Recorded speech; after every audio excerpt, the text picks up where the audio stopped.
নমস্কাৰ, good evening সকলোকে স্বাগতম জনালো মন্টু ডিফেন্স আসামলৈ এটা বহুতে ভাল খবৰ লৈ আহিছো।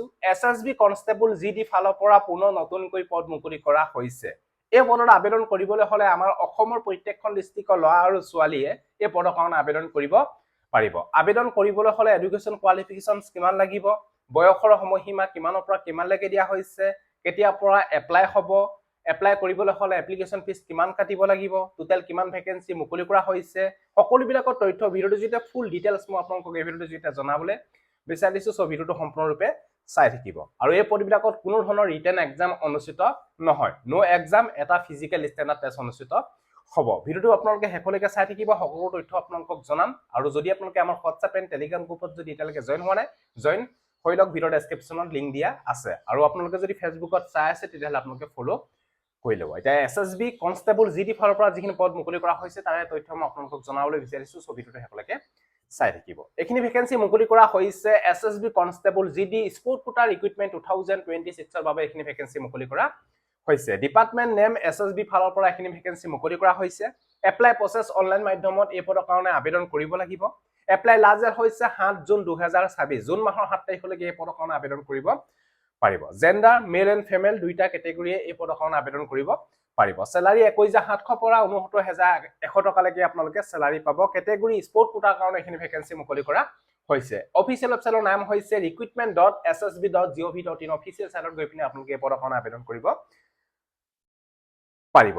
তাৰপৰা নেক্সট হৈছে important date. Official notification release হৈছে 9 মে 2026। আজি আপোনালোকৰ অফিচিয়েল নটিফিকেশ্যন ৰিলিজ হৈছে আৰু এপ্লিকেশ্যন ষ্টাৰ্ট আজিৰ পৰা ষ্টাৰ্ট হৈছে এপ্লিকেশ্যন মানে এপ্লাই অনলাইন কৰাৰ বাবে।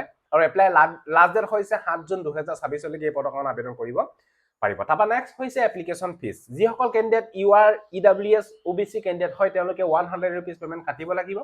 বাকী SC ST ফেমেল কেণ্ডিডেট বিলাকে কোনো ধৰণৰ এপ্লিকেশ্যন ফিজ কাটিব নালাগে, নীল।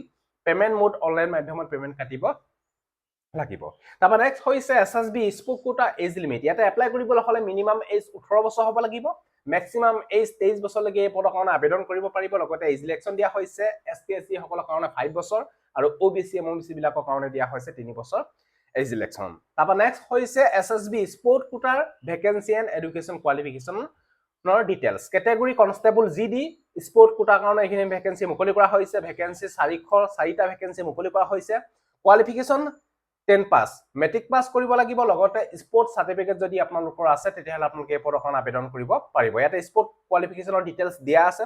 ইণ্টাৰনেশ্যনেল কম্পিটিশ্যন বা নেশ্যনেল লেভেল কম্পিটিশ্যন বা ইউনিভাৰ্চিটি লেভেল কম্পিটিশ্যন বা state level competition, national school games competition যদি আপোনালোকে ইয়াত আপোনালোকৰ স্পৰ্টছ চাৰ্টিফিকেট আছে তেতিয়াহ'লে আপোনালোকে এই পদৰ কাৰণে আবেদন কৰিব পাৰিব। স্পৰ্টছ চাৰ্টিফিকেট মাষ্ট বি আপোনালোকৰ থাকিব লাগিব, তেতিয়াহে আপোনালোকে এছএছবি কনষ্টেবল জিডি স্পৰ্ট কোটাৰ কাৰণে আপোনালোকে আবেদন কৰিব পাৰিব। তাৰপৰা নেক্সট হৈছে এছএছবি স্পৰ্ট কোটাৰ চিলেকশ্যন প্ৰচেছ। এই পদবিলাকত ফাৰ্ষ্ট টাইম হ'ব ষ্টেজ 1ত ডকুমেণ্ট ভেৰিফিকেশ্যন, তাৰপৰা ফিজিকেল ষ্টেণ্ডাৰ্ড টেষ্ট অনুষ্ঠিত হ'ব। PST মানে হাইট এণ্ড চেষ্ট জোখা হ'ব, এইটো বিষয়ে আপোনালোকে গম পালে। তাৰপৰা নেক্সট আপোনালোকৰ স্পৰ্ট যিটো আপোনালোকৰ স্পৰ্ট কোটাৰ কাৰণে আপোনালোকে আবেদন কৰে সেই স্পৰ্ট কোটাৰ টেষ্ট অনুষ্ঠিত হ'ব। তাৰপৰা নেক্সট আপোনালোকৰ মেডিকেল এক্সামিনেশ্যন অনুষ্ঠিত হ'ব।